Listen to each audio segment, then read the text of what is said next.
This is a national emergency. Our work here will ensure a peace mankind has never seen. The world will remember this day.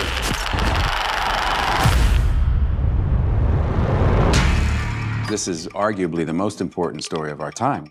The stakes really couldn't be any higher. It's profound, but it's told in a very human way. Everything Chris Nolan has done has been a prelude to this. This is not a film, this is an experience. It is a heart-in-your-mouth thriller. I've been interested in Oppenheimer's story for a long time. At some point, I learned this key piece of information that in the lead up to the Trinity test, they were dealing with the very small possibility that when they pushed that button, they would set fire to the atmosphere of the Earth and destroy the entire planet. And yet, they pushed that button. I wanted to take the audience into that extraordinary moment in human history. 3, 2, 1, 0. All America's industrial might and scientific innovation connected here. A secret laboratory. Cillian playing Oppenheimer was the centerpiece of the film, but I knew that he was going to need the most extraordinary ensemble around him. Let's go recruit some scientists. The people involved in the Manhattan Project were charismatic individuals. They're very talented. The world that Oppenheimer inhabits is filled with rock star scientists. And I think because we have all these fantastic actors, you really buy that. It felt like I was playing sports with some of the best athletes. Every single person has come to set knowing that they have been hired because somewhere along the line, Chris thought that you did a good job. And this goes for crew as well. Action! My preference is to always do things in camera as much as possible. It sets a big challenge for every department to actually bring the reality of a thing there for the actors. Every crew member on this film has to adjust their work for the IMAX screen. IMAX can contain 18K resolution per frame, which is by far more than any digital camera. It gets thrown up on a gigantic screen, and the moment you watch it, it's very evident. The quality is unprecedented. This is a story of America in the 20th century, so I think it can be painted on that big of a canvas, and what better way to do that but with IMAX cameras.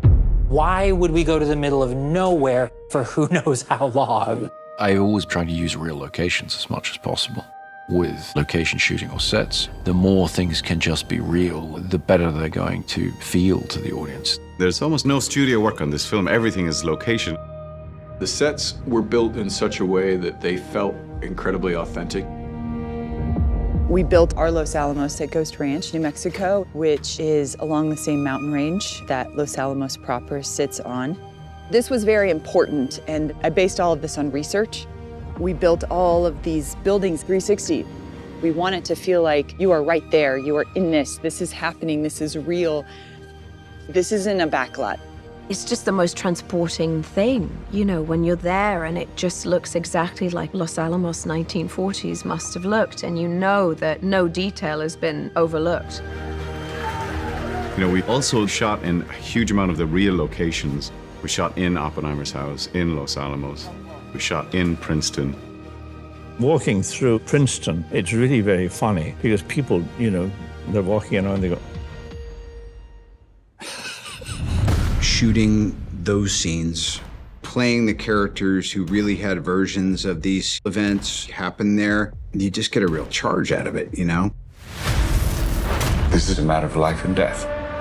But I can perform this miracle. When you do Chris's movies, things that when you read a script you normally would think would be visual effects, you know that you're going to be doing this stuff practically.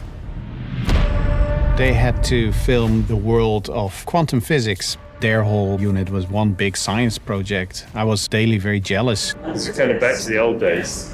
We did a lot of experimentation. We came up with some very interesting analog methods of how to approach this, all of which was leading to the Trinity test, which had to feel nightmarish and terrifying in a way that computer graphics never really is. What we were able to get into the finished film, to me, is extraordinarily beautiful, but also very frightening. Working with this whole team was such a great camaraderie, and with the commonality of we are going to get this in camera. I love Chris's dedication to that. It really speaks to Chris and the way he directs. All of the energy goes around the camera. Like, we're all here to do the same thing. Chris makes films for theaters, for movie-going audiences. You know, so you want to see that as it's designed to be seen. Watching this very different sort of film on that big screen, it sort of makes you gasp. You're right in their experience. This is, I think, a definitive moment in the history of modern filmmaking. Do yourself a favor and go see this on as big a screen as you can. With the sound design and the score and the emotionality of it, this is an unforgettable, unmissable experience in a theater. You are the man who gave them the power to destroy themselves. We made Oppenheimer on the largest scale possible because the idea is to come and experience this. His story is monumental and epic and extraordinary. It really has to be seen on the big screen to be believed.